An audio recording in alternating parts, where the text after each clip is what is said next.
पाप और उसकी व्यवस्था के बावजूद आप ईमान वालों में से हैं। भाइयों, मैंने इब्न अल जौजी की किताब जम अल हवा में 2 कहानियां पढ़ी। पहली कहानी है सालेह मुअज्जिन की और दूसरी कहानी है अब्द इब्न अब्दुर रहीम की। यह घटनाएं सन 278 हिजरी में घटी थी।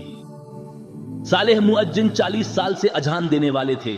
एक दिन वह मस्जिद की मीनार पर अजान देने के लिए चढ़े तो उन्होंने अपने घर के अंदर एक ईसाई महिला को देखा जो एक ही कपड़े में एक लंबी डोरी के साथ चल रही थी।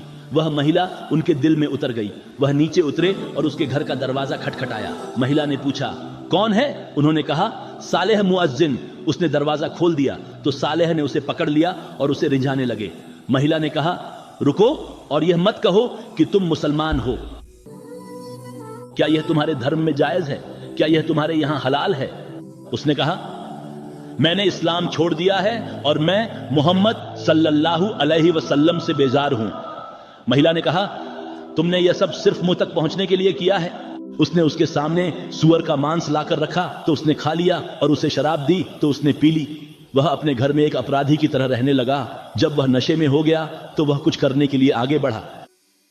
उसने घर के अंदर अपने कमरे का दरवाजा बंद कर लिया और घर का भी दरवाजा बंद कर दिया और मिलने से इनकार कर दिया। उसने कहा, अपने पिता के बाजार से लौटने का इंतजार करो, फिर वह मुझसे तुम्हारी शादी कर देगा जब उसे यकीन हो जाएगा कि तुम सच में ईसाई बन गए हो। यह आदमी ऊपर चढ़ने लगा लेकिन वह गिर पड़ा और उसके सिर पर गिरने से उसकी गर्दन टूट गई और उसकी मौत हो गई। जब उसके पिता घर लौटे तो उसे यह खबर दी गई। उसकी लाश को घर से बाहर निकालकर सड़क पर दरवाजे के सामने फेंक दिया गया। बस दरवाजे के पास ही छोड़ दिया गया और फिर दरवाजा बंद कर दिया गया। उसकी कहानी मुसलमानों के बीच मशहूर हो गई तो उन्होंने उसे पकड़ लिया और कूड़े के ढेर में फेंक दिया। यही बातें हमें डराती हैं, डर, बेचैनी। ऐ दिलों को पलटने वाले, हमारे दिलों को अपने धर्म पर स्थिर रख। जब हम जीवन के अंतिम पड़ाव पर पहुंचते हैं तो हर कोई अच्छी मौत की कामना करता है। यही सबसे बड़ी दुआ है।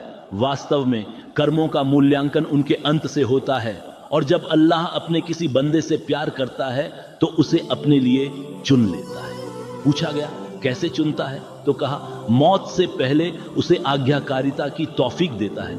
इसलिए यह पहली कहानी थी। दूसरी कहानी अब्दुल इब्न अब्दुर रहीम की है जो मुसलमानों की सेनाओं का नेता था। वह कुरान से प्रेरित होकर गया और रोमियों का घेराव किया। उसने किले से एक औरत को देखा और उसका दिल उसकी ओर खींच गया। भाइयों, अल्लाह की कसम, वासना का नशा, क्या यह अच्छा है? यह शराब के नशे से भी ज्यादा खतरनाक है। किस चीज से? शराब से। सोचिए, जो कोई किसी ऐसी औरत के पीछे जाता है जो उसके लिए जायज नहीं है और उसके साथ अकेला होता है, वह न तो धर्म को याद करता है, न ही अपने रब को, न पूर्व की ओर ध्यान देता है, न डरता है, न अपनी इज्जत की परवाह करता है, न मर्दानगी दिखाता है और न ही कोई ऊंचे आदर्श याद रखता है।